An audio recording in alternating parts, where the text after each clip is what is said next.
মুহাম্মদ সাল্লাল্লাহু আলাইহি ওয়াসাল্লাম বলছে দাড়ি রাখো, এরা কাটে। বলছে টাকনুর উপরে প্যান্ট পরো, এরা নিচে পরে। এখন নায়কেরা দাড়ি রাখে, এরা দাড়ি রাখে। আল্লাহ তাআলা বলছে হালাল খাও, এরা সবসময় হারামের প্রতি ঝুঁকে থাকে। ইসলাম যত কিছু আদেশ করছে, মুসলমানদের বর্তমানে কাজ হয়ে গেছে সবকিছু বিরুদ্ধাচরণ করা। ওয়াল্লাহি যদি শুকর খাওয়া হালাল হতো, কেউ শুকর খেত না, গরু খেত সবাই। যদি মদ খাওয়া হালাল হতো, এই মুসলমানরা মদের প্রতি এত আকৃষ্ট থাকতো না, সবাই পানের প্রতি থাকতো আকৃষ্ট। যদি সুদ আর ঘুষ খাওয়া হালাল হতো, তাহলে আজকের যে মুসলমান আমার চোখের সামনে আসি, আমরা আমার মনে হয় এরা কেউ সুদ আর ঘুষ খেত না। ওয়াল্লাহি যদি নামাজ পড়লে পাপ হতো, তো ফজরে তুমি মসজিদে জায়গা দিতে পারতা না। গান শুনলে পাপ হয়, কনসার্টে জায়গা হয় না। গান শুনলে পাপ হয়, কনসার্টে জায়গা হয় না।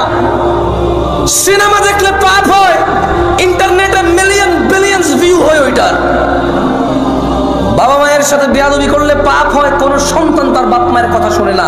একটা সামান্য মেম্বার, ইউনিয়ন মেম্বার, ও বাট এখন 2 লাখ টাকা খরচ করলে হওয়া যায় কি? আগের যুগ আছে সম্মানত। ওর যদি খালি ইউনিয়ন চেয়ারম্যান বলে ওকে বলিস একটু দেখা করতে, ও লুঙ্গি কোনটা পড়বে এই টেনশনে পড়ে যাবে, যাইতে হবে রে। ওর বাপ মা ওকে ডেকে পাঠাইলে বলে যে আসতেছি, বলিস পরে আসতেছি। আমার একটা জিনিস বিবেচনা করে দেখলাম, যত কিছু আল্লাহ তাআলা হ্যাঁ করতে বলেছে তত কিছু আমরা অনীহা করি। উনি বলেছে বিয়ে কর, 2টা 3টা 4টা পছন্দ মতো তৌফিক অনুযায়ী।